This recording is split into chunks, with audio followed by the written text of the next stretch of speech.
or Jamie Carragher rather, kind of sticking up for Liverpool and the fact that they're not bottlers whatsoever.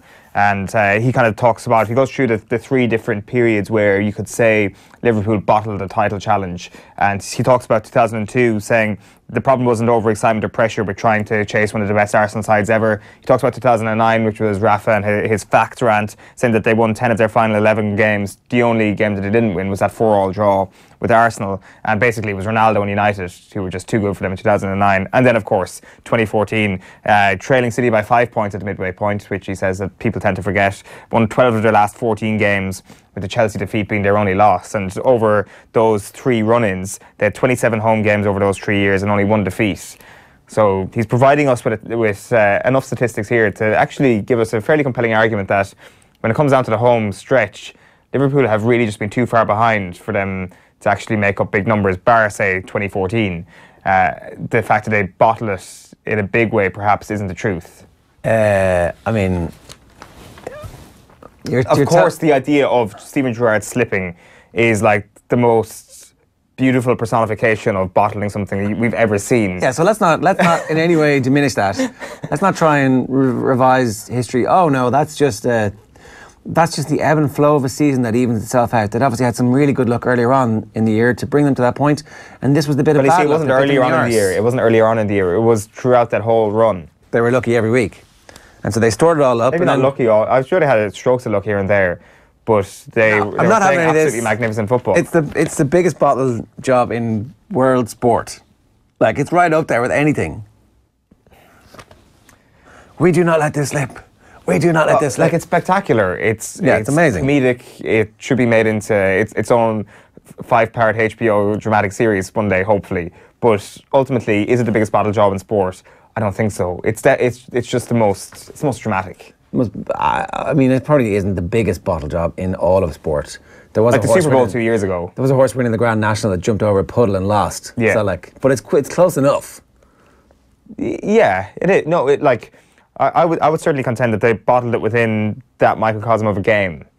And it was kind of funny given what Steven Gerrard had said previously. And when it came to what happened at Selhurst Park, that sort of stuff happens. You can have a slip, especially when you're in that sort of run. So I just don't think it's as significant. I tend to come down on Jamie Carragher's side in this. I don't think it's as kind of ingrained in the Liverpool psyche as we all think. I just want to remind you about our competition. We've got 2 pairs of tickets to give away to Leinster against Ulster this Saturday at 5:15 in the RDS. To be in with a chance of winning, comment wherever you're watching and let us know your favourite rivalry in Irish sport, or let us know what you think using hashtag OTB AM. You can just retweet that as well, and we'll also stick you in the draw. Okay, so the back of the Irish Independent this morning. It's almost a final for us. Guardiola, City boss, believes nobody trusts us to stop Red's title challenge as he aims to turn up the... it's a done deal. Don't worry about it. It's Pep Guardiola. It's Liverpool. They're going to win. They're going to... we've spent all this money, put together this entire system, bought an entire hierarchy of people to work in the background just so I would come here, and then invested all the money in the world. And, Liverpool is going to beat us. It's January. I'm giving up.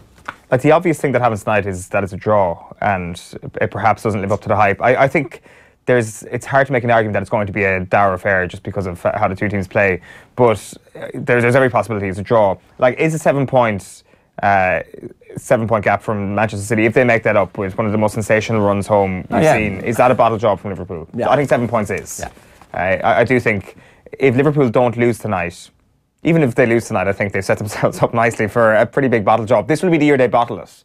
But just going to return to that point, historically, I think it's over. Well, it depends. If Virgil van Dijk gets injured, I don't think it's a bottle. Like, if their best players get... if that's the thing that happens.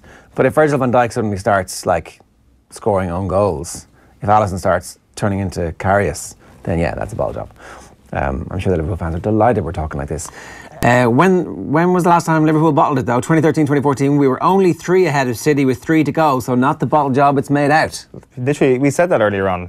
Jamie Carragher said as much in the newspaper. Yeah, but I disagree. It's a bottle job. Was Crystal Palace not a bottle job? 3-0 up, draw 3-3.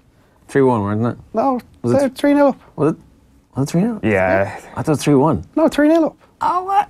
And Brendan Rodgers said afterwards that 3-0 is a hard lead to defend. The slip and the Crystal Palace. They are spectacular moments. That's a ball job. They are spectacular moments, but they were 4 points behind at this stage of the season. Yeah, but come on, that's nothing. It's like 3 up with 3 to go.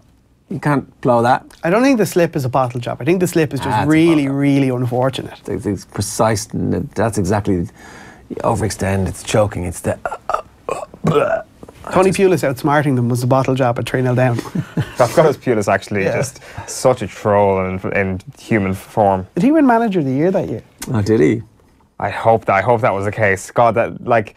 It's just hilarious. It's hilarious little moments in that season rather than sort of, oh my God, look at them choking themselves to death. Liverpool are not going to crack 11 points ahead in the league with not many games left, with only one big Man City game, and the next couple of fixtures before the City game are likely going to win.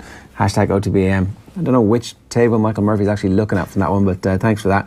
Weltonman, how you doing? Is it Weltonman? Is that the correct pronunciation? Yeah, you nailed it. Man United has beaten the teams that are currently 20th, 17th, 15th and 12th on the table.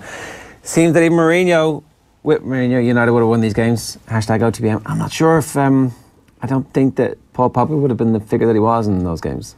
Like, what would have happened is Neil Warnock would have ended Jose Mourinho's career. It was one of those games that they would have slipped in and then that would have been the final straw. And that Cardiff game just looked perfectly poised for, kind of like Tony Pulis cackling at Liverpool that time. Neil Warnock standing over the corpse of Jose Mourinho laughing at him, thinking, look at the end of your Manchester United career. That's how I actually envisaged it going down, but unfortunately didn't get that far.